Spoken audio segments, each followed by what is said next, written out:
Now let's look at section 2 of Proctored Mock 7, which comprises verbal ability and logical reasoning. The distribution of the question is like what you've seen in the CAT the last 3 years.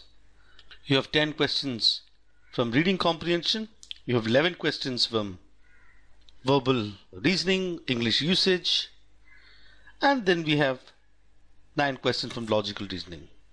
In this particular mock, you would find logical reasoning, at least definitely one set is really tough, another set is also tricky. This would end up be a bit of a challenge for many, which implies that one had to do well in reading comprehension so as to get high marks in this particular mock. I would not recommend any particular order in which you should attempt this section. You should go with whatever is comfortable. What I'll say this though, that the 70 minutes that you have, you can roughly distribute 20, 20 and 20 minutes to these 3 areas, and you have these 10 minutes which you can decide where you want to put. So you're trying to spend about 20 minutes, and from these 10 questions get at least 6 correct. Spend 20 minutes from the 11 question, at least get 7 correct. From this 20 minutes from these 9 questions, get about 6 correct. So that'll get you to 19 plus. Now for this, you must have a good accuracy with RC, and you must be able to solve some of the tricky logical reasoning questions. Let's see how this can be done. This is para completion. Let me share a simple strategy which will probably help you achieve high accuracy in para completion questions. So first is what I'll try and do is I'll try and eliminate option. Once I eliminate options, and if there are anything left, couple of them left, then I will evaluate them. To eliminate option, the simple rule that I'll use is who is the author who has written this particular passage must be the same person who writes the last sentence. Therefore, there should not be any change in the style. There should not be any change in the idea. There should not be any change in the tone. So sit, that's an easy way to evaluate. First, we'll try and create a map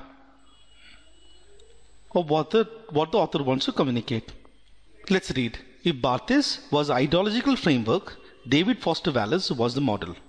Everything from infinite jest to a supposedly fun thing I'll never do again rests atop a foundation of personal experience, critical theory, philosophy, and spectacular literary pyrotechnic used to stunning effect. So A introduces David Foster Wallace, and then he talks about his specific book. And we already see spectacular literary pyrotechnic, stunning effect, a tone that is very, very positive. And in this case, what was most important to me was the fact that David Foster Wallace didn't confine himself to genre or style. He was just a writer. Book reviews, essays, dictionary entries, anthology introductions, epic tomes, postmodern short stories, jokes, speeches, screenplays, as embedded into a footnote in Infinite Jest. Wallace was what I want to be. So author is now talks about his wish.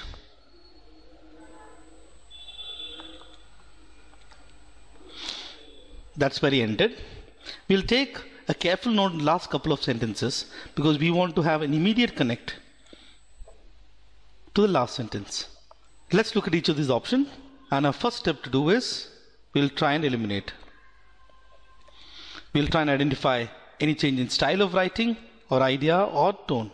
Most of the time style of writing is slightly difficult to figure out, but we'll be able to handle using idea or tone. Let's look at the option A. Everything from infinite jest to a supposedly fun thing I'll never do again is a book that stops at nothing to execute shotgun or tactics, and hence appears very artificial. The moment you say appears very artificial, that tone, there's a shift in tone. This sounds like a negative tone. Because there's a shift in tone, we can eliminate option A. Option B, if I ever become him, my work, like Wallace, will conform to the precise genres that reflect my forte in totality. While the tone seems to be the same, you will see there is something wrong with the idea. Because he's talking here that he will conform, like Wallace, he will conform to precise genres. But if you look at the passage, he says Wallace didn't confine himself to genre or style. Therefore, this is in contradiction to what is written. Therefore, it cannot be written by the same author. It had to be written by the question setter. Therefore, option B can be eliminated. It is this option which normally tricks us. Or this is a good trick that the question setter is used to trap you. So be careful of any contradictions. C says, and what was most fascinating to me is that he found meaning, beauty, truth and sincerity in topics that would to the average person appears mundane. Says, is there any change in idea? No, idea is fine. He's continuing with where he left and the tone is also positive. So we'll keep C aside. Let's look at D. Articles, debates, novellas, magazine articles, her legacy. There's a change in gender. We're talking about he, right? So D can be eliminated. Therefore, here we need not evaluate any option because we have eliminated A, B and D. Therefore, answer choice is clearly C. This one, therefore, would be an EC para completion question. The only thing is that this particular option, if you didn't fall for the trap, you would find this para completion question is something that you should have got correct. Let's look at this para completion question as a work order. We'll read. When we read, we'll understand what the author wants to tell us. Then once we do that, we'll try and eliminate option by using either style, idea or tone. So let's read. I'm very interested in the issue of extinction. The devastation that followed Katrina revealed a lot of the secrets of this area. It made people elsewhere look at the situation where they lived. It wasn't like they could say, it was over there, it doesn't matter. Because it filtered into so much of the rest of the country. It was a total devastation here. 80% of the city was underwater. So here the author talks about the devastation that followed Katrina and specifically the impact it had on people. It seems like it has to be the kind of drama where our lives, livelihoods and evidences of our own existence are affected before we realize the kind of impact we are having. Katrina was in 2005, then in 2010 we had BP oil spill and another example of huge landscape devastation. So he talks about Katrina, he moves on to BP oil spill, then this is the key thing. He has used Katrina and BP oil spill as an example to talk about the landscape devastation. Then he goes on to say, we are still fighting to receive compensation for BP and we see now how deeply the legislature is involved with BP. What more does it take for us to put our money and policy into clean water, clean air, clean soil and build up our wetlands and stop the coastal erosion? And this is a very critical part of the paragraph. So if you look at the whole paragraph so far, he introduces Katrina, then he goes to BP oil spill, then he ends at the end by talking about the lack of money / policy into clean air, clean water, clean air, clean soil, etc.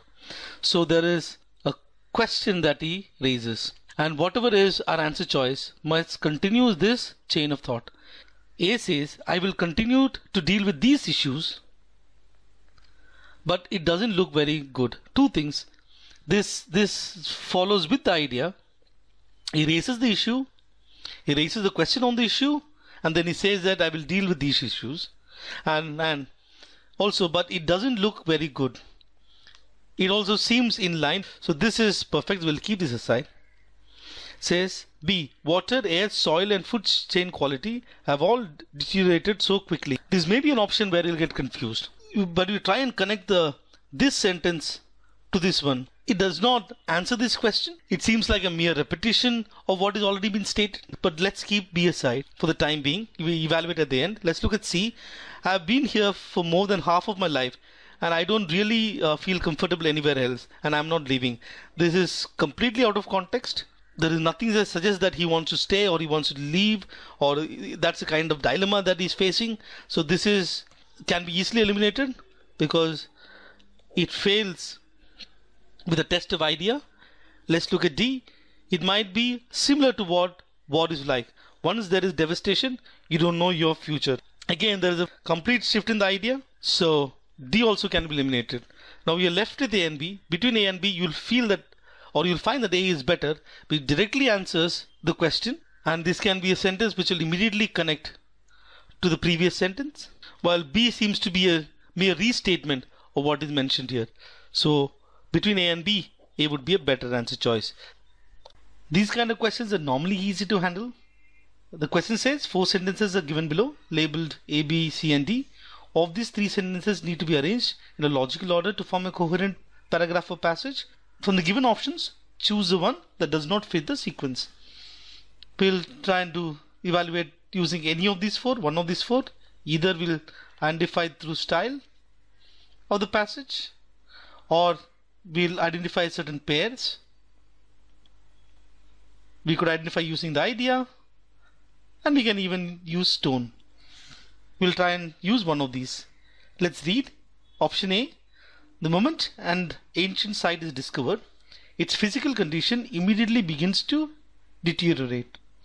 Tone is negative. So it talks about when an ancient site is discovered, the physical condition begins to deteriorate. Option B. High-tech copies of ancient archaeological sites are needed to help preserve it. Option B talk about what needs to be done to preserve it. Option C. Every dig removes a layer of the archaeological record that can never be replaced, and once humans are allowed to visit with a hot breath and sweat and backpacks, walls start crumbling. Again, a tone is negative here. We found 2 statements A and C where the tone is negative. B seems to have a positive tone to it. Let's look at option D. The thing to understand about archaeology is that it's a science of destruction. Again, we see a negative tone to it. So this one, whenever you can identify using tone, it would be an easy one. So we clearly see that A, C and D have similar tones, while B has got a different tone. Therefore B should be the option that does not fit the sequence. This reading comprehension passage had 4 questions. Plus, please note that it's not necessary that you have to solve all the 4 questions. So answer only those questions which you are sure of. The first step is read the passage. When you read the passage, retain the main idea. If there is any details, just leave it in the passage. If a question forces us to come back to the passage, we'll do that. Now let's read. The universe of Dalinian imagery, whether religious, mythological, or in the case of dream caused by the flight of a bee, Freudian, is repeated in many of the artist's other illustrations, including those for the Biblia Sarca and Divine Comedy. In Provenance is Everything, but not Evil, considered the foremost authority on the art of Salvador Dali, discusses the artist's connection with Freud. So what we see is it's about Salvador Dali, and it talks about a certain connection with Freud. That's the only thing that we'll take away from paragraph number 1. Let's move on. A well-read student of Sigmund Freud, Salvador Dali, who never used drugs and only drank alcohol, especially champagne, in moderation, turned to a most unusual way to access his subconscious. He knew that hypnologic state between wakefulness and sleep was possibly the most creative for a brain. He talks about a state between wakefulness and sleep was the most creative.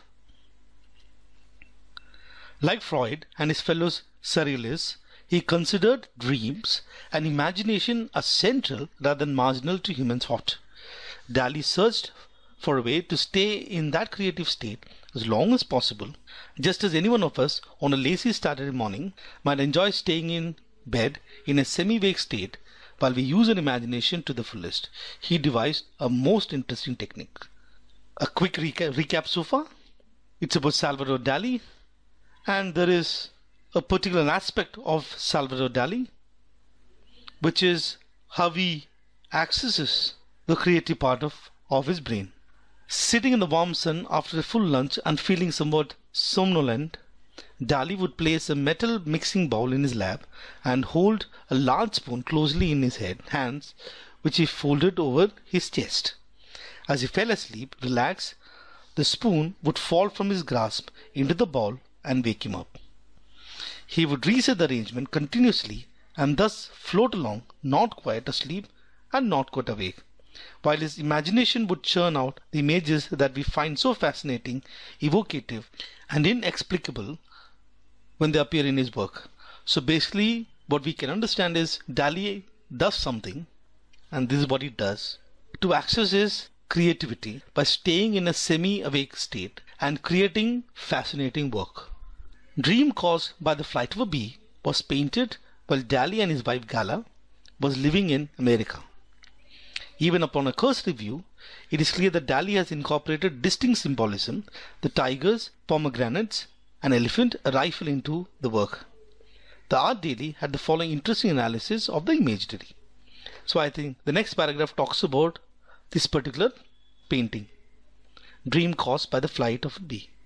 The painting depicts a woman, Dali's wife Gala, sleeping while sunbathing during a calm day on rocks floating over the sea, possibly at Port Ligat. An elephant with incredibly long, extremely thin legs walks across the sea's horizon while carrying an obelisk. Near the woman float 2 drops of water and a small pomegranate. From a larger pomegranate comes a fish that spews a tiger, from which comes another tiger, while in front of that second tiger is a rifle bayonet nearly touches the woman's right arm. Let's not even try to imagine what the painting is going to be. Okay. Let's just read and move on. The bayonet as a symbol of the stinging bee may thus represent the woman's abrupt awakening from an otherwise peaceful dream. The bee around the smaller pomegranate is repeated symbolically. The 2 tigers represent the body of the bee, yellow with black stripes, and the bayonet its stringer. The fish may represent the bee's eyes because of similarity of the fish's scaly skin with the scaly complex eyes of bees. Now, he describes the painting, and here he tries to interpret the painting for us. So we'll just leave these 2 in the passage itself. If there are questions which specifically forces us to come back, we'll come back. It continues, the elephant is a distorted version of a well-known sculpture by Bernini that is located in Rome. The smaller pomegranate floating between 2 droplets of water may symbolize Venus, especially because of the heart-shaped shadow it casts. It may also be used as a Christian symbol of fertility and resurrection. This female symbolism may contrast with the phallic symbolism of the threatening creature. The whole passage talks about Salvador Dali, his connection to Sigmund Freud, and then it talks about how he uses a technique to be in a semi-awake state, and in the semi-awake state he creates magnificent painting. And then the passage specifically talks about one particular painting. It describes the painting, and then after that interprets the painting for us. Okay, so this is the structure of the whole passage. Let's go question by question and see how to handle them. When you look at reading comprehension, whichever is the answer choice must be 100% true based on the passage. We will eliminate things that contradicts, or that we can say for sure are false, or things that we are uncertain. There are no evidence in the passage from which we can ascertain an answer. So we are looking at answer choices which is 100% true. Which of the following is a valid inference on the basis of the passage? Inferences are conclusions or that we can draw from information given anywhere in the passage. Option A. Salvador Dali derived his ideas about the connection between hypnology and creativity from Sigmund Freud. So this option could be a tricky one. So we might have to go back and check again whether the author has specifically mentioned.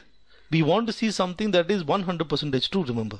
So here it says that Salvador Dali derived his idea from Sigmund Freud. We might have to read this part again. Let's go ahead and do that. It says, a well-read student of Sigmund Freud, Salvador Dali, who never used drugs and only drank alcohol, especially champagne, in moderation, turned to a most unusual way to access his subconscious. He knew that hypnologic state between wakefulness and sleep was possibly the most creative for the brain. So this part has no direct connection to Sigmund Freud. Therefore, it would be uncertain to draw a conclusion of a connection between Sigmund Freud to this would be uncertain. Though this is mentioned, there is no direct connection. Remember, we are looking at option which is 100% true. Therefore, this would be an option which is uncertain. Option A we can place here. Option B. Many surrealists consider dreams and imagination a central part of human thought, not a marginal one. Let's check whether this is where this is mentioned. Like Freud and his fellow surrealists, he considered dreams and imagination as central rather than marginal to human thought. So we can clearly see that Freud and his fellow surrealists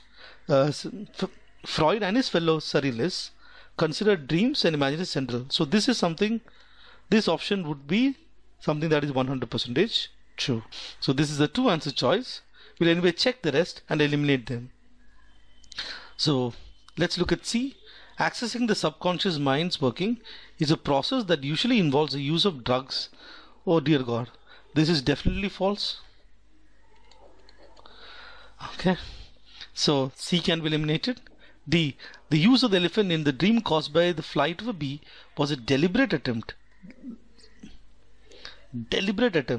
So there is to make an inference, there has to be clear mention in the passage about the intention of Dali. But if you go back and check that part, all that is mentioned is the elephant is a distorted version of a well-known sculpture of Bernini. Whether it was deliberately distorted or how it was distorted and why it was distorted is not at all mentioned. Therefore, we would say that that particular inference would be uncertain. So even C is an option which is false. D is an option which is uncertain. So we can eliminate D, A, and the correct answer choice would be B. This would be a question that you should have solved. Let's look at this question. Which of the following arrangements most resembles Dali's interesting technique of keeping himself in a creative state? A question that can be avoided. We might have to interpret and have a basic understanding of what the technique was, and then check each of these options and see which one of these options is in line with the technique used by Dali. It will be a difficult question to answer and a question that ideally should be avoided. But nevertheless, let's go see how to answer this question. So we'll have to carefully read this part again, understanding what the specific nature of the technique is. When we read for the first time, we kind of ran through this particular paragraph, but here we'll have to carefully read it if we were to answer the question. Sitting in the warm sun after a full lunch and feeling somewhat somnolent, Dali would place a metal mixing bowl in his lap and hold a large spoon closely in his hands, which he folded over his chest. As he fell asleep and relaxed, the spoon would fall from his grasp into the bowl and wake him up.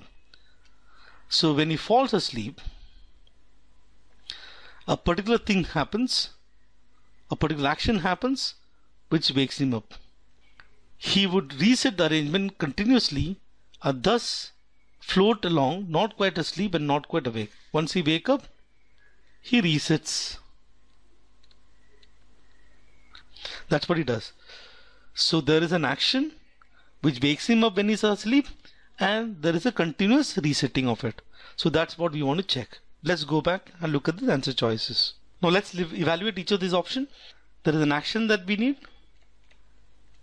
When he falls asleep, he has to be woken up. And the action, and then he resets. And the same thing continues. Let's evaluate each of the options. A says Dali being roused by his wife early in the morning after having gone to sleep. He is gone to sleep already. What we need is he is awake and he is falling asleep. So we want a semi-awake state. So he's already sleeping. Waking up from his sleep is not really describing this particular technique. So A can be eliminated. B, keeping an alarm clock next to Dali, set to go off the moment his eyelids droops. When he's about to fall asleep, there is a particular action here. So the first part here seems to be okay. After he has had a heavy meal, there is no mention of the second part, which is a reset. So we'll put a question mark to this. Let's look at C. Dali's wife alternately slapping him and singing him a lullaby to awaken him and put him to sleep respectively. He can't be put to sleep. So this is clearly false. Let's look at D. Warm water and cold water being thrown again and again on Dali's face just as he tries to doze off an afternoon siesta. Okay, there is an action here which is tries to wake him up when he's falling asleep. Seems to be the case, but there is no reset. So anyways, we'll have to now evaluate. We eliminated C and A. Both of them doesn't talk about the second part. So we'll have to look at the first part itself. So we now have to eliminate between B and D. We have to evaluate. Now, the only thing that seemed to go in favor of a B is to B option tries to keep in a semi-awake state. Keeping an alarm clock next to Dali set to go off. Putting warm water and cold water being thrown again and again, the poor guy is going to wake up completely. So he'll not be in a semi-awake state. Between B and D, B is a better answer choice. Again, like I told you, this would be a very difficult question to answer because you'll have to go back, read it again, understand everything, evaluate 4 answer choices. So this would be a question better left as it is. Let's look at this question. It says, keeping the passage in mind, which of the following questions would you be most likely to ask the author? See, you're looking at question that you want to ask the author. I would encourage you to solve questions like this because there are only 2 things that you have to evaluate. One, whatever you're asking must be relevant. Basically would mean that it has to be relevant to the subject that the author just described. Don't ask him a relevant question. And don't ask him questions which already is answered. So we want to answer question, not it answered. So just check these 2 things and this will be good enough. Let's evaluate each option. Option A says, did the absence of drugs and alcohol to get into a hypnotic state affect the quality of Dali's work? So the author already said no, because the author already talked about whatever his technique that is used is quite effective, has created brilliant work. So why would you want to ask this author this stupid question? So A can be eliminated. B, what can be an aid in comprehending the heavy symbolism in Dali's painting? He's talking about what can be an aid, and this probably is a good question to ask. Remember, the author has just interpreted the painting for us. So this question asks, is it continuation with that particular thought, which is what can help us interpret such a kind of painting. So we'll keep this aside. C says, what can be seen as a striking contrast in the dream caused by flight of a bee? Already answered. In fact, he has gone on length explaining this for us. So C can be eliminated. What inspired Dali to churn out the fascinating, evocative and inexplicable images that he produced? Already answered by the author. So clearly B would be that answer choice. This question would be an easy one to handle. Which of the following best encapsulates the approach used by the author to describe Dali's unusual technique of painting? So we already understood the map of the whole passage, so this would be easy to evaluate. A says he analyzes the psychological gears working inside Dali's mind. This is a true statement based on the passage, and then breaks down the elements in the painting to exemplify Dali's method. Another true statement. So both the statement mentioned here is true based on the passage, so this is a good option. Anyway, let's evaluate the rest. He connects the individual pieces of the puzzle that Dali is painting is to the hypnological state that Dali kept his mind in. This one would be false. He does not connect individual pieces of the puzzle of the Dali's painting. In fact, he talks about the whole painting as a whole, describes it. So this is not correct. He gives a background of Dali's enigmatic mode of working and then brings out the deficiency in the style of quoting a popular critic. He talks about deficiency, clearly false. He is all praise, in fact. So C can be eliminated clearly. Option D, he suggests that Salvador Dali's surrealist method of depicting the workings of his subconscious mind distorts his painting. That is like a negative tone to it. There is nothing in the passage that suggests that there is any distortion to his painting. So even D can be eliminated. A is clearly the winner. After reading that particular passage, I was very curious to look at that painting. So this was the painting I thought I'll share with you. That was that painting which was mentioned in the passage, if that helps. The next three questions is based on this logical reasoning set, and this is a linear arrangement. Of all the kind of arrangement, it's the linear arrangement which would be the easiest. However, we still have to be very systematic in our approach so that we don't make silly mistakes and we don't miss out on any information that is given. So let's first read. It says, in an electronic voting machine, EVM, there are 10 symbols: house, farmer, tiger, banana, hat, balloon, rose, bull, rose, motorcycle, and torch, from left to right, not necessarily in the same order. So let's create a basic table so that we can start filling it. So that's a basic table. Let's also write down all the 10 symbols. Now those are the 10 symbols. Let's go and evaluate each of the condition. First says the number of symbols between torch and banana, neither of which is at the extreme end, is not more than 2. So this can't be torch or banana. This can't be torch or banana. Is also given that the number of symbols is not more than 2. Number of symbols between them is not more than 2.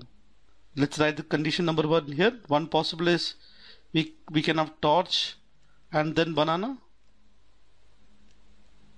Other possibility is torch, another symbol, and banana. And the third possibility is torch and 2 symbols and banana. It can also have, so banana can be here, torch can be there. That's also possible. Out of the 2 middlemost symbols, one is named after an animal. So the middlemost symbols are these. One of them has to be named after an animal. The animals are tiger and bull.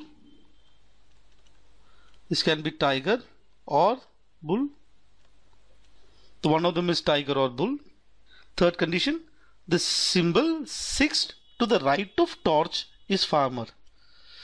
So torch and then 1, 2, 3, 4, 5, 6, that would be farmer. 6 to the right of torch is farmer, and exactly one of the 2 is at the extreme end.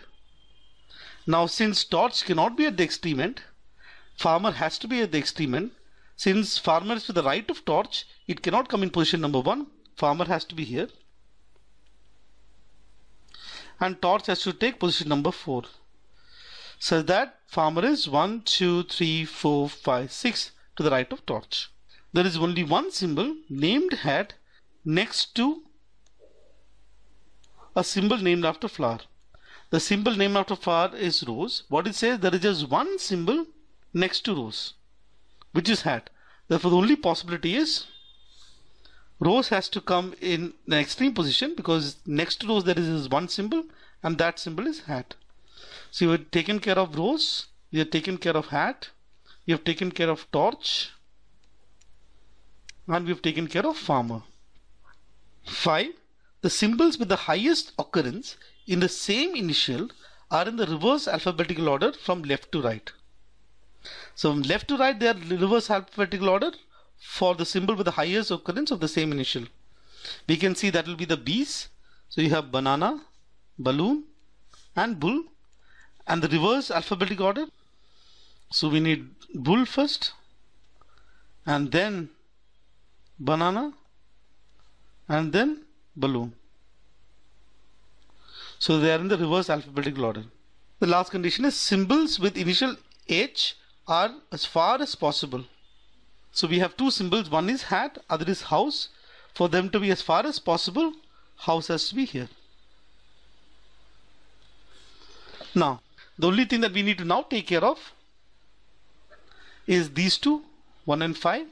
So now we cannot place bull, banana and balloon here because that will violate this rule, because 5 and 6, one of them has to be tiger and bull. Therefore, the balloon cannot come in position number 6. The only place for balloon is either position number 7 or position number 8. This would be case 1 and there's a case 2. So let's write this again. Rose, hat, torch, house and farmer. Now balloon can be either in position number 7 or balloon can be in position number 8. Now this is the basic structure. Now if we have filled whatever we can fill. For the remaining symbols, there are a lot of possibilities. We'll leave this as it is and let's look at each of the question, and then if need be we'll fill these blocks and then answer the question. Let's look at this question. It says the number of symbols between rose and tiger cannot be more than. We are looking at the maximum possible symbols between rose and tiger. So there is, if I push a tiger here, we just need to take care of this condition as well as this condition,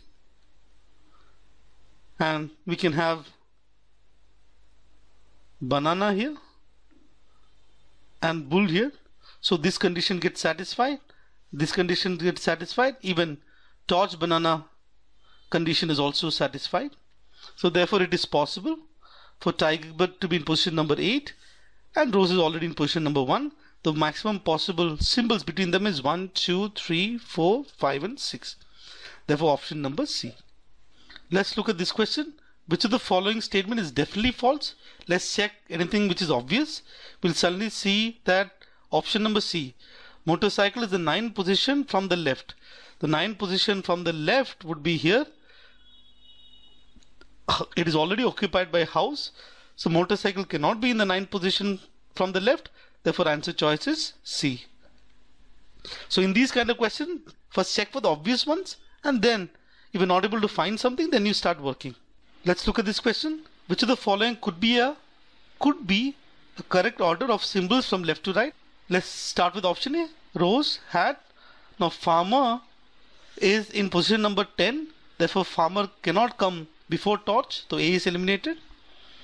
Anyway, farmer is in position number 10. You cannot start with the farmer. It has to end with the farmer. So torch, banana, balloon, farmer. The balloon farmer is here. So anyways, we've seen from the earlier case that banana can come here and bull can come here. And therefore this possibility of torch, banana, balloon, farmer is possible. Let's just check for option D, rose, bull, hat.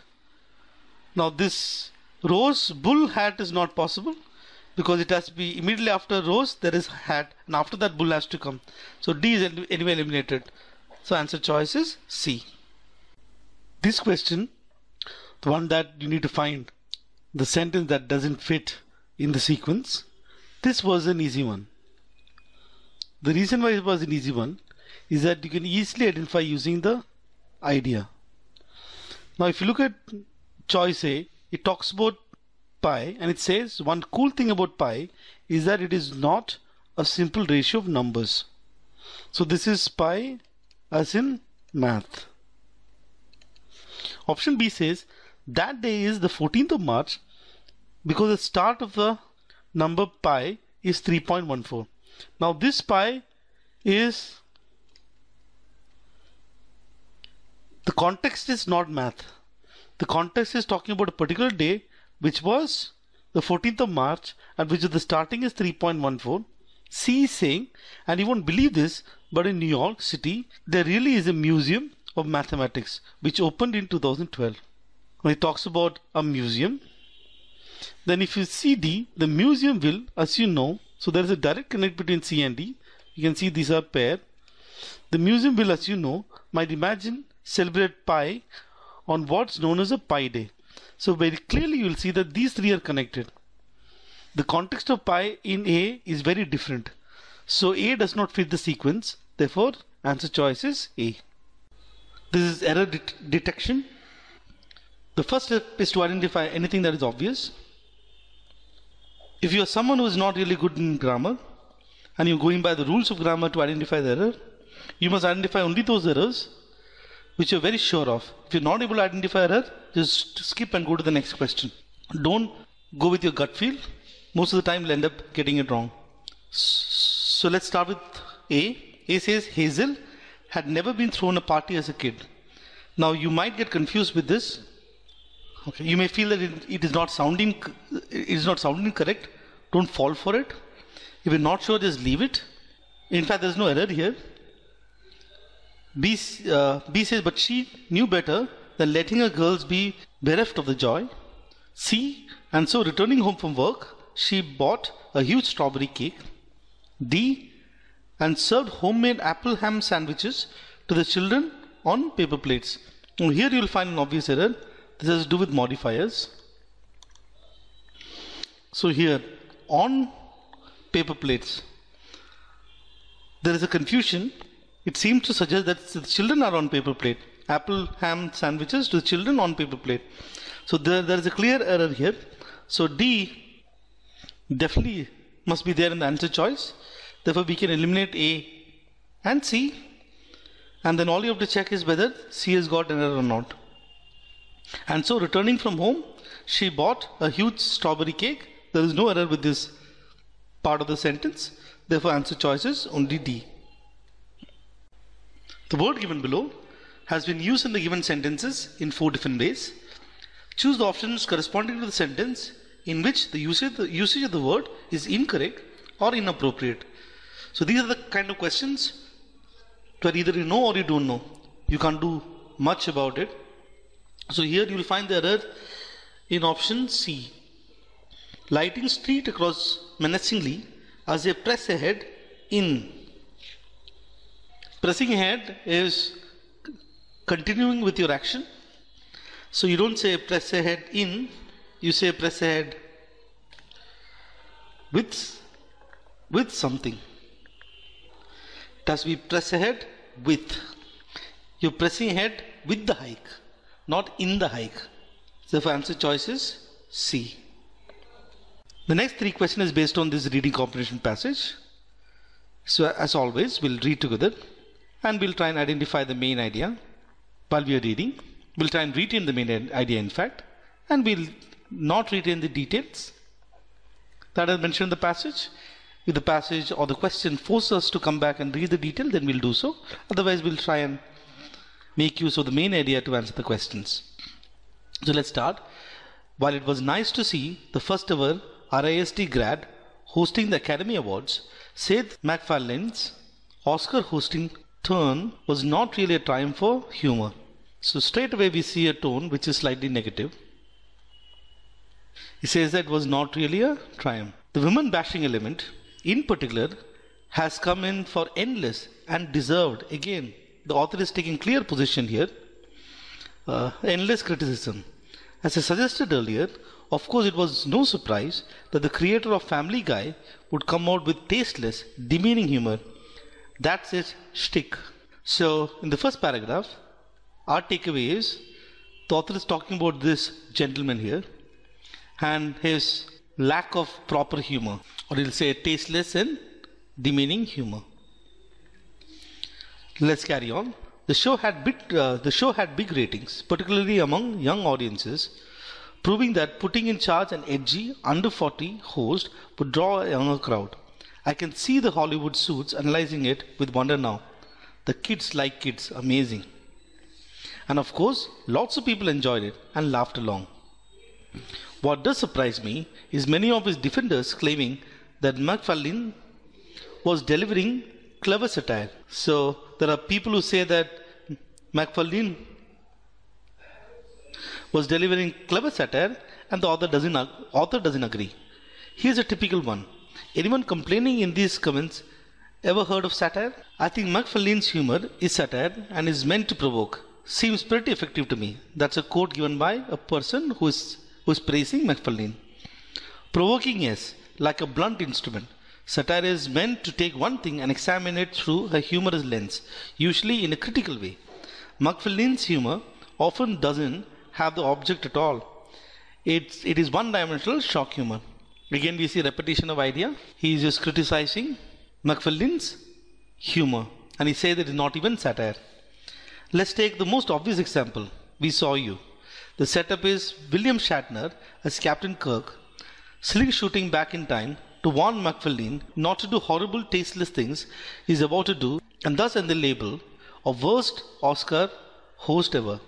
To show what's about to happen, Shatner cuts to a video of Macfarlane singing a song called We Saw You, where he named actresses and the films in which they appeared sans shirt. Now, if the object of humor was actually Macfarlane and his penchant for ribald attack humor, a simple 15-second cutaway, much like those on Family Guy, would have gotten across the point and the humor. But no, it goes on for nearly 2 minutes. The point is to name and shame and turn actresses into dehumanized object yet again. I have a dream that someday women will be judged by the content of their character and not the content of their maiden forms. But that day has not come for Macfarlane. In his world, if you are a woman and doggedly track down the worst terrorist the world has ever known, you are not a hero. You are just another woman who's mad at being stood up on a date. So the whole passage is about the author criticizing Macfarlane's humor. He says that is tasteless and demeaning. Now let's look at this question. It says the main objective of the passage seems to be, whatever is objective, it has to be specific to Macfarlane, is humor and the fact that the author is criticizing the same. And what we'll always try and find is an answer choice which is 100% true, eliminate those which are false, and eliminate those which are uncertain. Lambasting Macfarlane's desensitized behavior towards women as reflected by his jokes while hosting the Oscars. So he's criticizing Macfarlane's jokes while hosting the Oscar. So all these are 100% true. This could be a good answer, but let's check B, C and D. Shooting down Macfarlane's show Family Guy as a case of ribald attack humor. He's not criticizing the show Family Guy. So this is definitely false. The author is not talking about the show Family Guy at all. So B is false. We can eliminate B. C says judging Macfarlane on the basis of his hosting Oscar and proving that his humor was cliched and tasteless. He's not trying, this is, we will say, a little more broad than what the author is trying to do. Author is very specific about what happened during Oscar.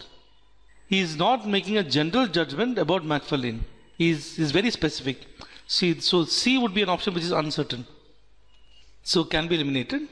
In fact, between A and C stands no chance. D says championing women's rights and shattering the chauvinist stereotype encouraged by, this is also too broad. The author is not trying to champion women's rights. So D option will also be uncertain. The only option which will be true is option A. So that's our answer choice. So this particular question can be answered by one reading of the passage and focusing clearly on the main idea. This is what you must do always. You'll be able to do at least, you'll be able to solve at least a couple of them by simply understanding the main idea of the passage. The author would agree to which of the following conclusions about the satire mentioned in the passage. So whatever his answer choice must be true, we'll eliminate those which are false and those which are uncertain. A. Macfarlane's supporters themselves have no understanding of satire and hence erroneously claim that he was delivering clever satire. So we need to check whether the author has ever mentioned that Macfarlane's supporters have no understanding of satire. So let's go back to the passage and read this once just to be very sure. And of course, lots of people enjoyed it and laughed along. What has surprised me is many of his defenders claiming that Macfarlane was delivering clever satire. So that is stated. So we need to now check the reason because that is a conclusion which will be derived in option A. Let's carry on. Here's a typical note. Anyone complaining in these comments ever heard of satire? I think Macfarlane's humor is satire and is meant to provoke, seems pretty effective to me. Provoking, yes, like a blunt instrument. Satire is meant to take one thing and examine it through humorous lens, usually in a critical way. Macfarlane's humor often doesn't have the object at all. It is one-dimensional shock humor. Now here we see that the author has not criticized the people who felt that Macfarlane's humor was not really satire. So therefore, to say that Macfarlane supporters themselves have no understanding of satire would be something that is uncertain, because that is not clearly mentioned by the author. We need things that are 100% true. So option A would be something that is uncertain. Let's look at option B. Satire cannot be one-dimensional and needs to look at things in a way that incorporate both criticism and humor. This is clearly stated by the author. You can find it here. Humorous lens, usually in a critical way. So you need criticism plus humor, and he's saying that it should not be one-dimensional as well. So this is also true. So therefore this is a true answer choice. Let's still check for the rest and see what is wrong with them. The satire used by Macfarlane at the Oscar was deliberately meant to provocate and hence was quite effective. This would be absolutely false. This is very clear that C option is false. Let's look at D. The use of satire at Oscars by Macfarlane led to a lot of controversies. For instance, the video we saw you. So we have to check whether the video we saw you had a lot of controversies. Has the author indicated that in the passage? Here is where he talks about the video we saw you. Nowhere he has said that this has created a lot of controversy. He has taken this as an example to prove his point. Therefore, this answer choice again would be uncertain. So D is also uncertain. So what is the true answer choice is B, because that is something that is 100% true. Let's look at this question. The author speaks of Seth MacFarlane in the first paragraph and uses the phrase that shtick. Which of the following option best explains what the author is trying to convey through the phrase? So whatever is conveying, it must have a tone which is slightly negative, must convey something that is to criticize. So that's what the author is trying to do. Let's check if using this we'll be able to answer the question. If not, we'll go back and read once again. Option A. Macfarlane intended to demean women at the Oscars in order to provoke the audience.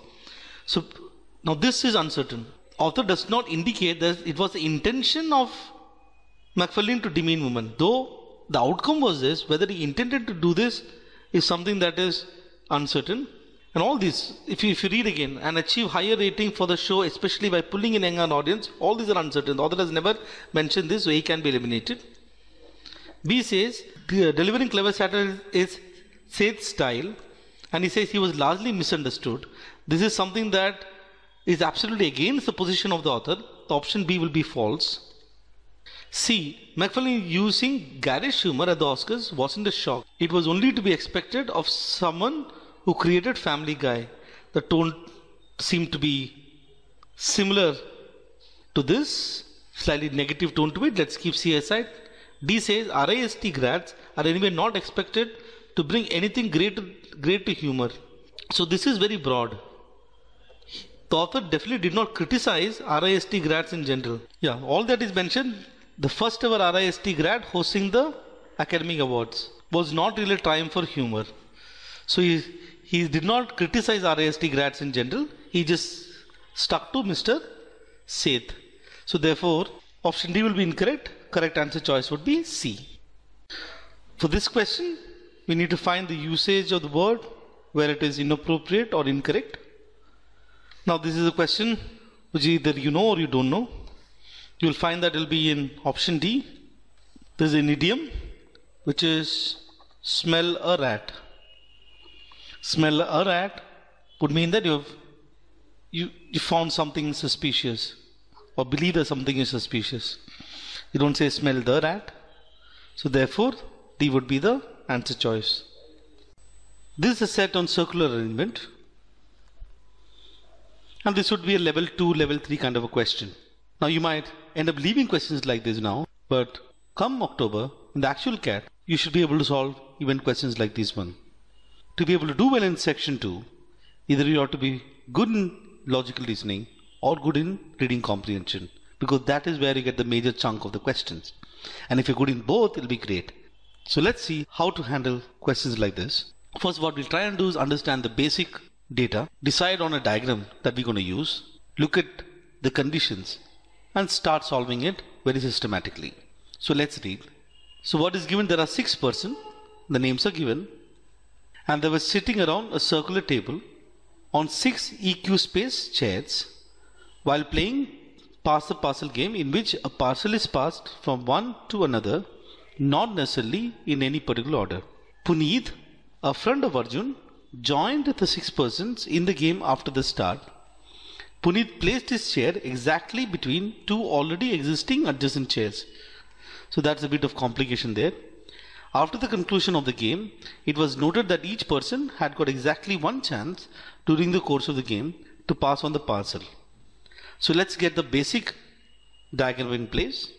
So that's the basic diagram. You don't have to draw the circle. What is important is to draw these lines. So there are 6 equi-spaced chairs, or in this case equi-angled lines. Now what we know is Puneet joined by placing a chair in between 2 chairs. Let's say that Puneet places a chair here. That's where Puneet sat. Let's also number these chairs, just that it helps a little bit. Let's call this 1, 2, 3, 4, 5, 6, and let's say this is 7. Let's also write the name of all the 6 friends. They are Arjun, Abhishek, Pawan, Rakesh, Farmeed and Gaurav. And those are the 6 friends. And when you look at the conditions in a circular arrangement, I want to look at those conditions where I can put maximum number of people. Now we already have a Puneet, which we've already placed in position number 7. Now let's look at all the conditions which has Puneet in it. So there is Puneet in condition number 1, there is Puneet in condition number 3, and there is Puneet in condition number 6. Let's read the first condition. The angular distance between Abhishek and Puneet is half that between Farmeed and Gaurav. That's a tricky one. Let's read 3. Puneet was equidistant from Farmeed and Arjun. So we have Farmeed and Arjun here. Then what we also realize that in condition number 5, it's given Farmeed was sitting to the immediate right of Arjun. So we can combine 3 and 4, 5 now. Puneet was equidistant from Farmeed and Arjun. So they can be in position 1 and 6, or 2 and 5, or 3 and 4. However, it is given Farmeed was sitting to the immediate right of Arjun. So they are sitting next to each other. Therefore, the only position now is 3 and 4. And Farmeed is sitting to the right of Arjun. They will be facing inside. That's a default thing that you will have to take. So Arjun will sit in position number 4 here, and Farmeed will sit in position number 3. So we've taken care of Farmeed and we've taken care of Arjun. Now it's number 6 is given. Pawan was one of the neighbors of Puneet. Pawan is one of the neighbors of Puneet. So we know that Pawan would be in either 1 or 6. So we've handled these 3. Let's look at 4. The neighbors of Gaurav was not equidistant from him.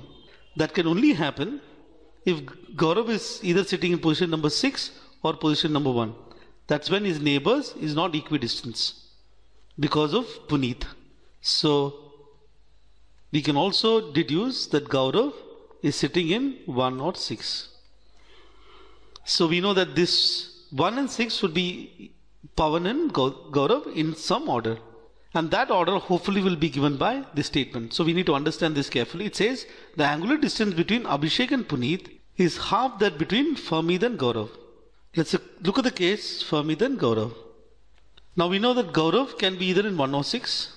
If Gaurav is in, let's look at if Gaurav is in 1, that implies the angle between Gaurav and Farmeed would be, this would be 60 degree, this angle would be 60 degree, and this angle will also be 60 degree, because it is divided into 6 equal parts.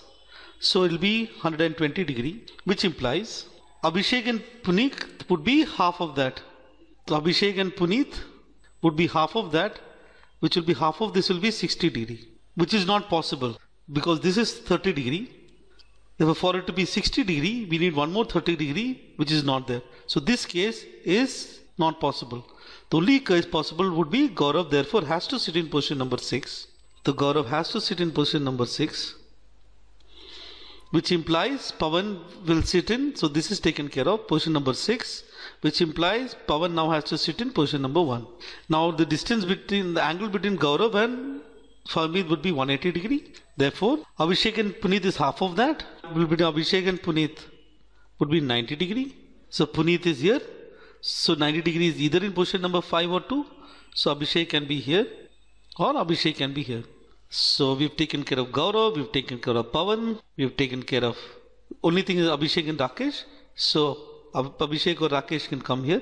Abhishek or Rakesh can come here. And that, ladies and gentlemen, is a final story. Not that difficult, just that you have to be careful, and especially in circular arrangement, you have to be very careful the order in which you're going to pick the conditions. The only condition here is, so all the conditions we have taken care of. The only condition left to be seen is this. Arjun passed on the parcel to neither a person who was one of his neighbors nor the person who was sitting opposite to him.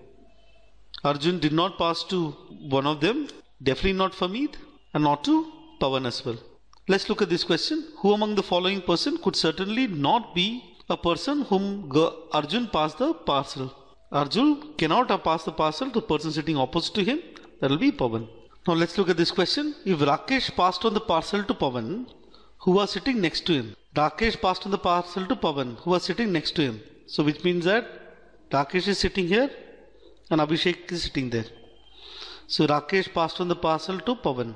Which of the following statement is definitely true? A. Rakesh was sitting 2 places to the right of Gaurav. The Gaurav is facing here. Rakesh sitting is 2 places right of Gaurav would be incorrect. B. Rakesh was sitting 3 places to the left of Gaurav. To the left of Gaurav, 1, 2, 3, that will be correct. Pawan was sitting adjacent to Arjun, would anyway be incorrect. So answer choice is B. Now this says if no 2 persons from the original 6, so this is original 6 and not Puneet, sitting adjacent to each other had the same initial, that Abhishek and Arjun cannot sit next to each other, so they will have the same initial. So Abhishek cannot be sitting here, which means Rakesh is sitting in 5 and Abhishek would be sitting in position number 2. The number of persons sitting between Pawan and Rakesh, so we're looking at Pawan and we're looking at Rakesh, had to be equal to 1 and 2. It could not be less than 2. Let's look at this reading comprehension passage. We'll try and retain the main idea while we're reading this passage.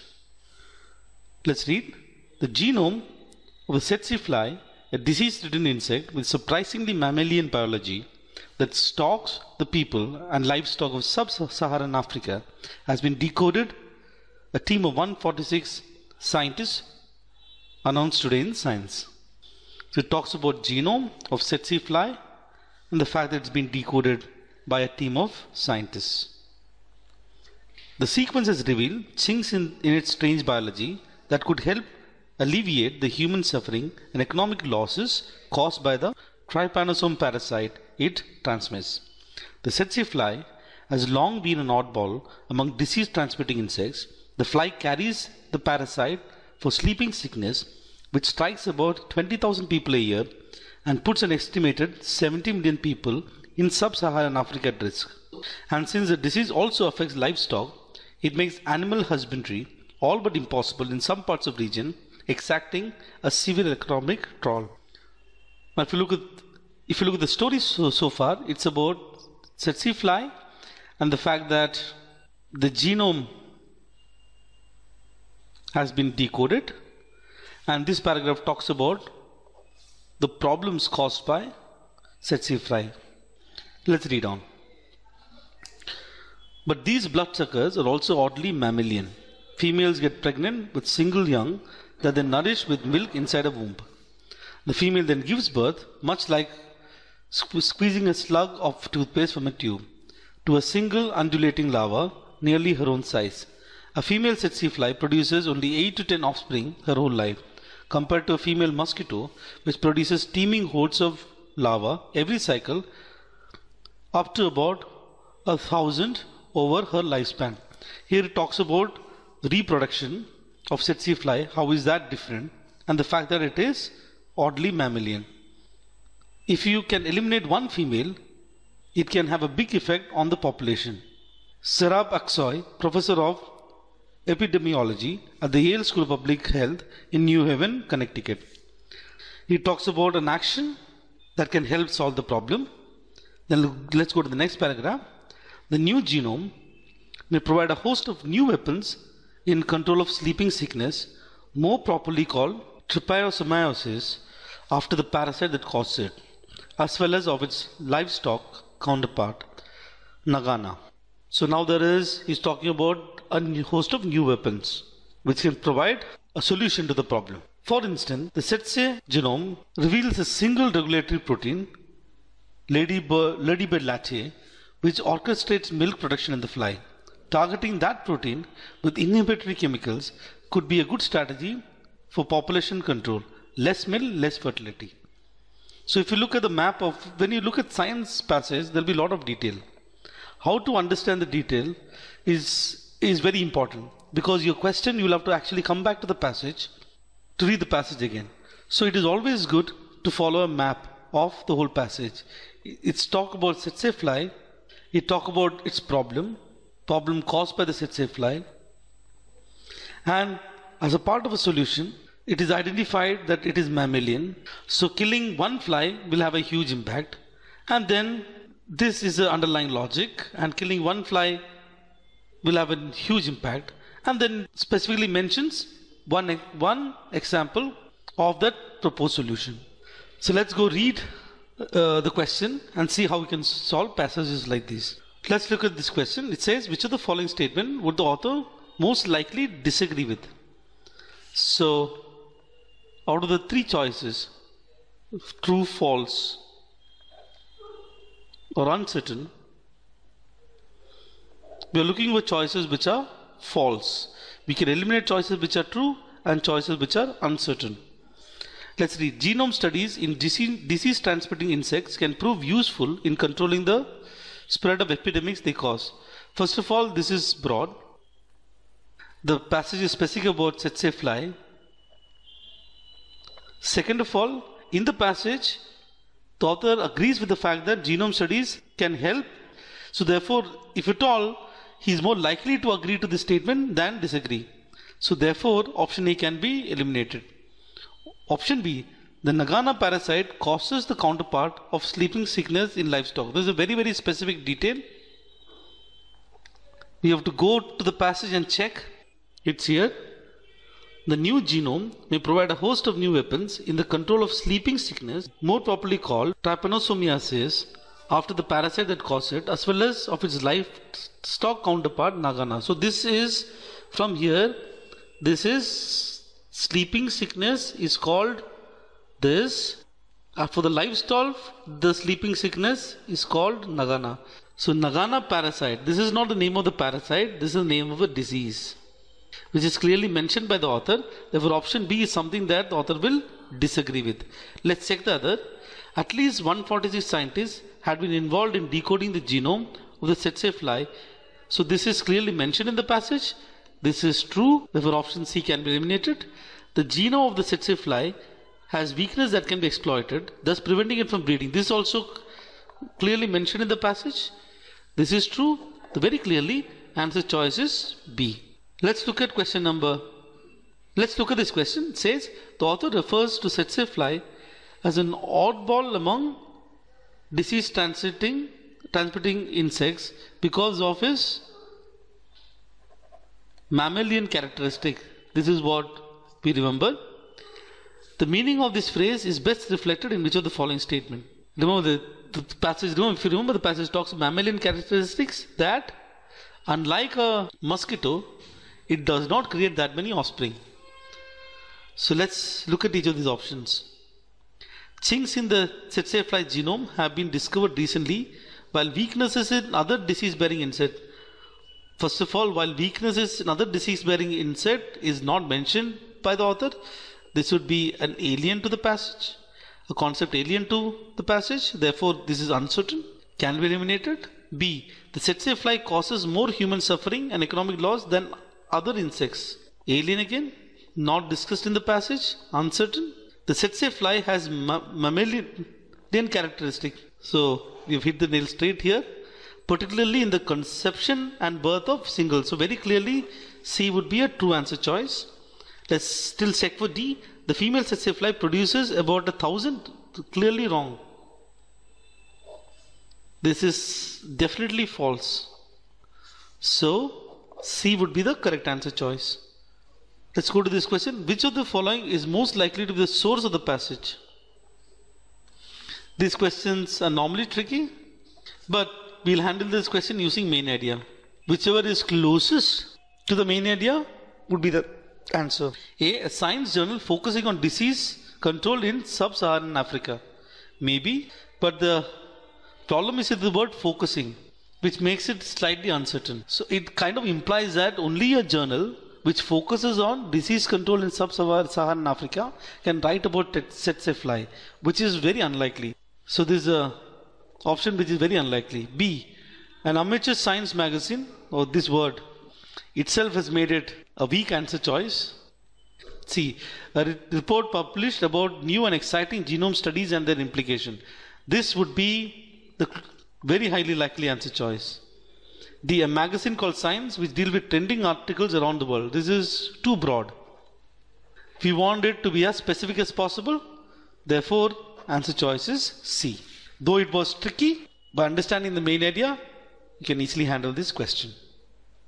Let's look at this sentence completion question. In sentence completion question, before you actually evaluate the options, what we need to do first is to take a guess or what could be a rough word that could come here. This will help us evaluate the options better. It says nothing could blank the audience. All eyes remain fixed on the magician whose pickpocket accomplice continued dipping into pockets and purses thanks to blank. So obviously what we can see, the magician is a con man and the accomplice achieved in the con thanks to something. Now let's take a guess first. Nothing could blank the audience. All eyes remained fixed.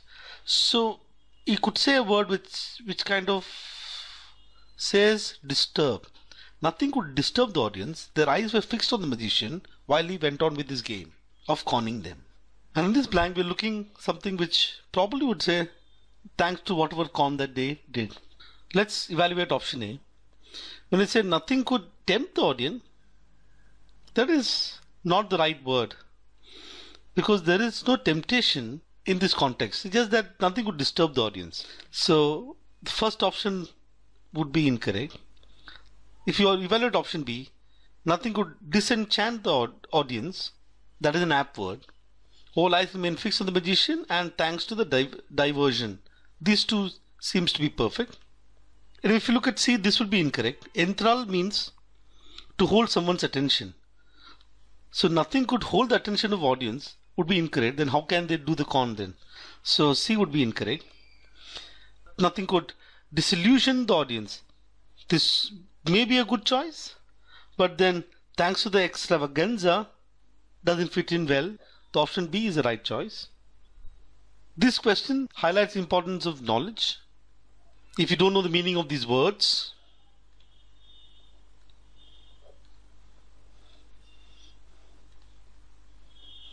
you probably will have to just skip and go to the next question. What you're hoping is that if you can at least eliminate a few of them using all the words that you know, and maybe one option stands out, and then you're marking it. So you must always try to solve the question so that if at all you're able to eliminate options, you still be able to handle it. All vestiges would mean, say, trace. So all vestiges of blank vanished when a sleek new speedboat had to be rescued, and we were towed back in an or a blank fashion to the boatyard. So we can see a sense of disappointment here. Okay, so you could say all trace of blank vanished when a sleek boat had to be rescued. So the kind of word that you're looking at, if you were to take a guess, you would say all trace of something that would say pride vanished when our sleek new speedboat had to be rescued, and we were towed back in a blank fashion. Something that talks about a sense of disappointment. So now let's look at these options. Vanity would mean pride. So that kind of makes sense for the first blank. And we want to see a sense of disappointment in the second blank. Ignominious is like shame or something that causes shame. So that also captures disappointment. So this is a good choice. So let's keep this aside. All vestiges of pretentiousness. Pretentiousness would mean that you are pretentious, that you think you are great. So that's a very strong word, first of all. Okay. And we were towed back in an apologetic manner. So now these two doesn't fit in at all. So this would be an incorrect choice. Anyways, in C, if you know this word, this come actually from math. I'm sure that you know this Cartesian coordinate. So that is where this word comes. So C is incorrect. Felonious would mean you committed a felony or a crime.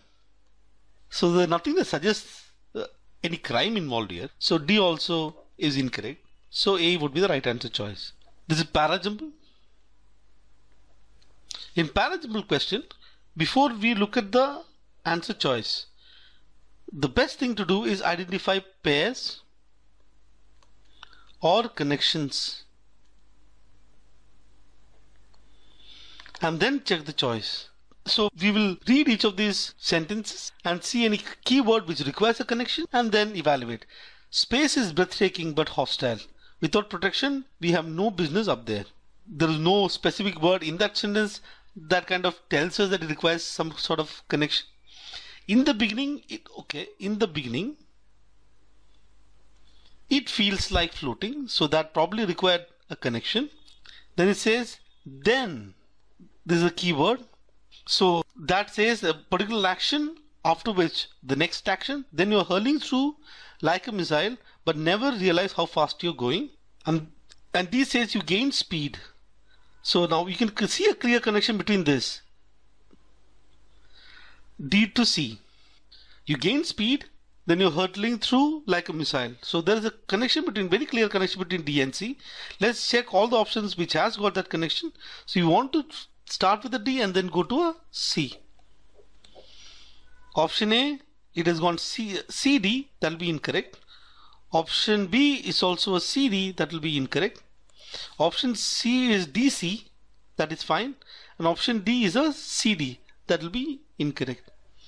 So once you get this connection, to double check, you just read this in this order and it probably would make good sense. Let's look at this question. Again a parajumble. Let's read this. A small group of students has taken to the street in protest in Tiananmen Square and the numbers were spelling. B. David Turnley was in Paris when he got the call. C. I think something is happening here. Peter told his brother. You need to cover this too. Peter urged. So we have already see there are two characters, David and Peter. Let's look at D. David flew out. Oh, immediately you see David here and there's a full name. One thing that is clear is, I'm not saying D should come immediately after B, but in the order, B has to come first and then D should come. Let's just check if we can eliminate any of these options. If you're lucky, then that is good. If you're not lucky, then we'll have to look at more connections. Let's check. B to D. This seems to be okay. This is incorrect. You can't start with a D and then go to a B. B to D. This seems okay. B to D. This also seems okay. So we just had, unfortunately, eliminate only one option. So let's carry on. David flew out to cover the events as well. And as he walked among the million or more protesters who soon fled Tiananmen Square, there was a sense of an elevated human spirit. He says it was euphoric. So you can see probably a connection between this. You need to cover this too. Peter urged and David flew out to cover the events as well. So you can see a connection between C and D. Let's quickly look at this option. C to D, CD, CD. We will not eliminate this. I don't know whether the connection is immediate. It could be. But let's just read E. His brother Peter was in Beijing. You're introduced Peter in E, and after that C would come. Not immediate, but you want to see a E first because that is where Peter is introduced, and then C talks about Peter. So if you look at option A, it ends with E, option C ends with E, so these two can be eliminated. What we are left with, only option D, and that should be the correct answer choice. You could read once and recheck, and you will find out that it will make sense. This logical reasoning set is based on a game, and you will have to deal with a lot of numbers. And this I would consider to be level 3 kind of a question, and kudos to all those who actually tried solving it. And for those of you who've got all the 3 answers correct, it would be simply awesome. You'll have to practice questions at this level, because if you want to make it to the top schools, you will eventually have to handle logical reasoning set like these ones. Let's see how this can be done. Let's first understand what is the basic data so that we can create a table and then start looking at all the conditions and fill out the table. It says a basketball match was played between 2 teams. So we have 2 teams and the names of the teams are given: serial killers and big ballers. Players who represented the 2 teams with 5 players each in the match. So each team had 5 players. The name of this 10 players are given. A player can either score 2 points by throwing a ball into the basket while standing inside the D area, or 3 points by throwing the ball into the basket while standing outside the D area. So you have a 2-point throw, you have a 3-point throw. So there will be cases like this, number of throws, and then you have points earned. For instance, you had 1 2-point throw and 2 3-point throw. The points would have earned would be 2 from here and 6 from here, and total will be 8. Let's first create a table and then start looking at all the conditions given. So that's a basic table. You have this player's name 1 2 3 4 5, the number of 2 points, number of 3 points, the scores, and the total. This is for the first team, this is for the second team. We'll wait for the conditions and then write the name of the team. Players with the same initials belong to the same team. Who are the players with the same initials? Jordan, James, and Johnson. This will be the 3 J's, and you have O'Neill and Oscar. So these 3 were in the same team. O'Neill and Oscar was also in the same team. Maybe they are the J's were in one team and the O's were in another team, or maybe it is a case that J's and O's were in the same team, making that 5. But at least we know that Jordan, James, and Johnson were in one team. Let's write the name here. And we also know that O'Neill and Oscar were in the same team. We just can't say whether O'Neill and Oscar were with Johnson or they were in the other team. So we'll keep those 2 names aside. Let's look at the condition number 2. Each player had at least 1 successful throw, and there were 2 players in serial killers and 1 in big ballers who did not throw a 3-pointer. So we'll come back to this condition later. We'll keep it aside. You've taken care of condition number 1. So let's go to 3. The total number of successful throws and the total score of both teams put together was 22 and 56 respectively. So if I consider A to be the 2-point throw and B to be the 3-point throw, what it says is A plus B equals to 22, and 2A plus 3B would be equal to 56. And if you solve these 2 equations, you will get A to be equal to 10 and B to be equal to 12. So the number of 2 points put together is 10, number of 3 points put together is 12. Let's call this P, Q and RS. So P plus R is 10. That's the number of 2 pointers.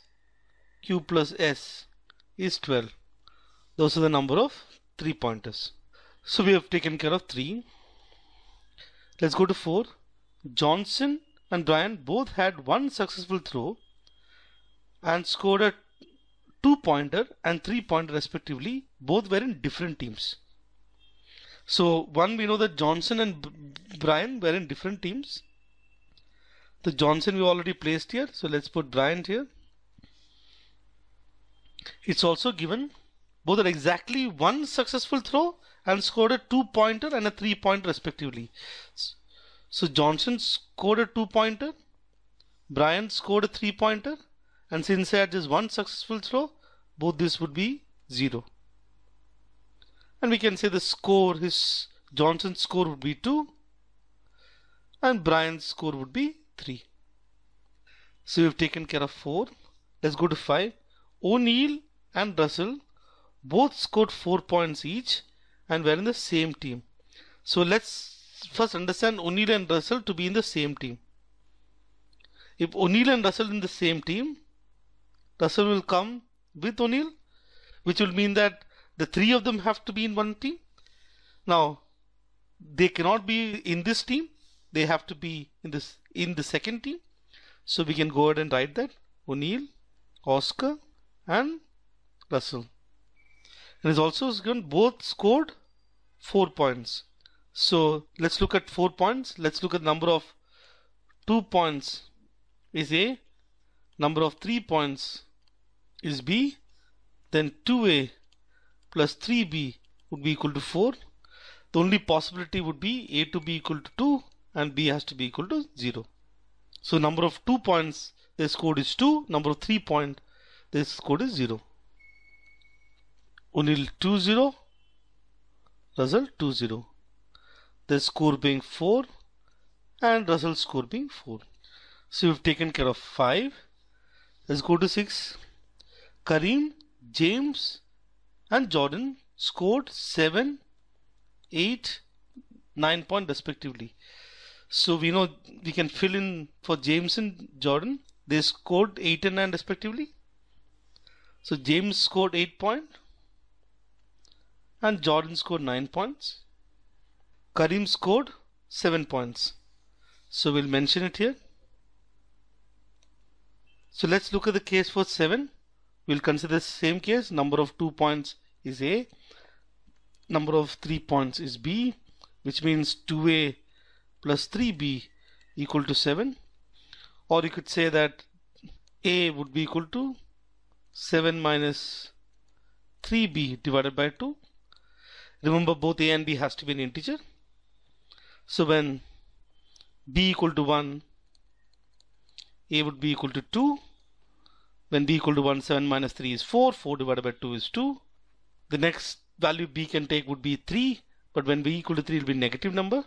The only possibility is he would have scored 1 3-pointer and 2 2-pointers. Kareem would have scored 2 pointers is 2 and number of 3-pointers is 1 to get a score of 7. Let's take the case of James to get a 8. So now the total number of points is 8. Now it becomes 8 minus 3B. A would be equal to 8 minus 3B divided by 2. Now B has to be an even number. So let's check with 2. When B equals to 2, 3 into 2 is 6. 8 minus 6 would be equal to 2. 2 divided by 2 equal to 1. A would be equal to 1. So that will be the only case. So number of 2 pointers will be 1 and number of 3 pointers will be 2. Number of 2 pointers would be 1. Number of 3 pointers would be 2. Let's now consider Jordan, who's got 9 points. So 2A plus 3B would be equal to 9. This will be 9 minus 3B. Now B has to be odd. So let's check. When B equal to 1, A would be 6 minus 2, which will be equal to 3. And when B equal to 3, you will see that A would be equal to 0. So there are 2 cases now for Jordan. The number of 2 pointers and 3 pointers can be either 3, 1 or can be also 0, 3. Let's mention this here. It can be either 3, 1 or it can be 0, 3. So we taking care of 6. Let's look 7. No one scored more than Larry, who did not score any 2-pointer while pushing the score of his team to 25 points. Now before 7, let's just check the one that we missed here. and see if we can fill it. Each player had at least one successful throw, and there were 2 players in serial killers and 1 in big ballers who did not throw 3-pointers. So we already see that in this team 2 of ours, already 2 players who did not throw any 3-pointer. That would imply that they are in serial killer. So this is serial killer, and this team is big ballers. If you look at the P plus R which we evaluated, P plus R is the number of 2 points, and that has to be equal to 10. Let's just count here: 2, 3, 4, 5, 6, and then you have this Kareem which is 2, 7, 8. So there are already 8. We can only add 2 more, which will imply that Jordan cannot be 3-1. The only possibility for Jordan would be 0-3. Because if Jordan is 3, then it will become 3, 4, 5, 6, 7, 8, 9 and 10, 11. But the total is just 10. The Jordan has to be 0-3. So let's go to 7 now. No one scored more than Larry. So Larry is the highest, who did not score any 2-pointer. The Larrys did not score any 2-pointer while pushing the score of his team to 25 points. And this will be the most crucial data. Okay, let's carefully analyze this. So one of the team is 25 points. That is number 1. So either this team can be 25 or this team can be 25. Let's evaluate which team could be 25. No one scored more than Larry. The highest that we can already see is a score of 9. So Larry has to be at least a 9. Okay. So let's just check if Larry can be in big ballers. If Larry is here, so already if you look at big ballers, it's 9 plus 8 is 17. 17 plus 2 is 19. All they require to get to 25 is 19 plus 6 is 25. So that implies that Larry cannot be in this team because Larry has to score at least 9.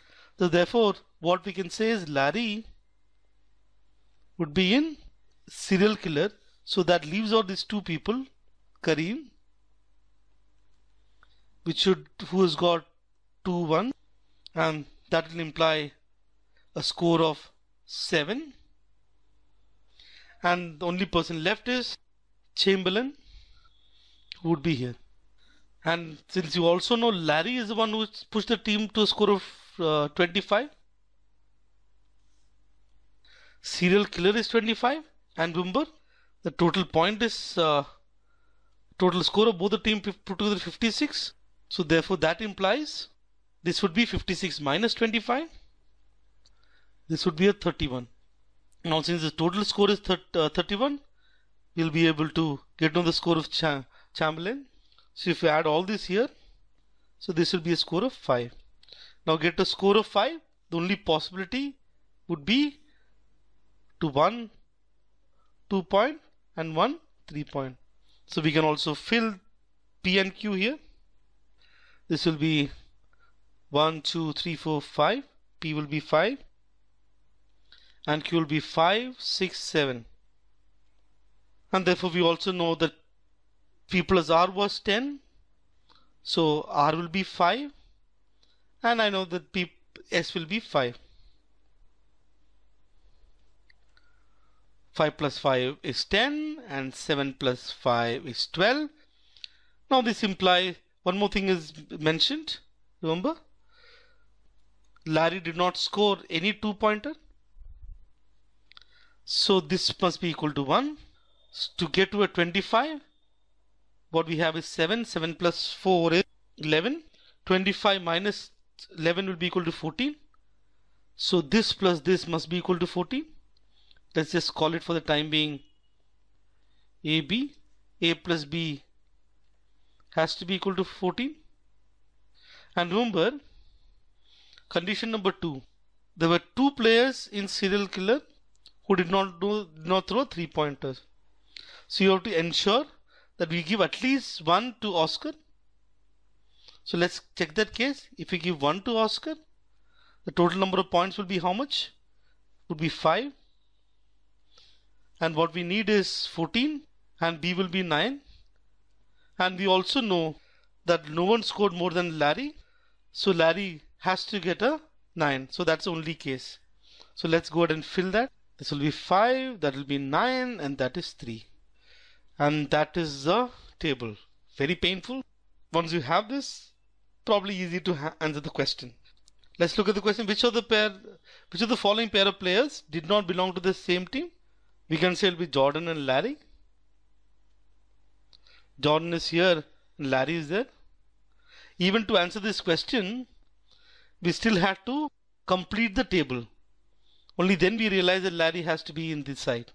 So this would be C. What was the absolute difference between the total points scored by serial killers to 2 pointers, and that by big ballers through 3 pointers? 2 pointers serial killers is 5 and 3 pointers big ballers is 7. So it will be 2 into 5, 3 into 7, 10, 21. The difference is 11. What was the ratio of points scored by Oscar, Larry and Chamberlain? Oscar is 5, Larry is 9, Chamberlain is 5. 5 is to 9 is to 5. That's your answer choice. A tough set, a really tough one. Now this concludes the analysis of the Proctored Mock 7. If you've reached till here, that would mean that you've gone through all the questions, and thank you for that. And I would also encourage you to do analysis of mocks. This is very crucial. Taking mocks without analysis is like looking in the mirror to hope to change your looks. What is important is that you learn from each of the mock and then apply your learning to the next mock. This is Jijo signing off. If you have any specific query, you can put a mail to me at jijo@careerlauncher.com. I'll be more than happy to help you out with any queries that you have. Thank you.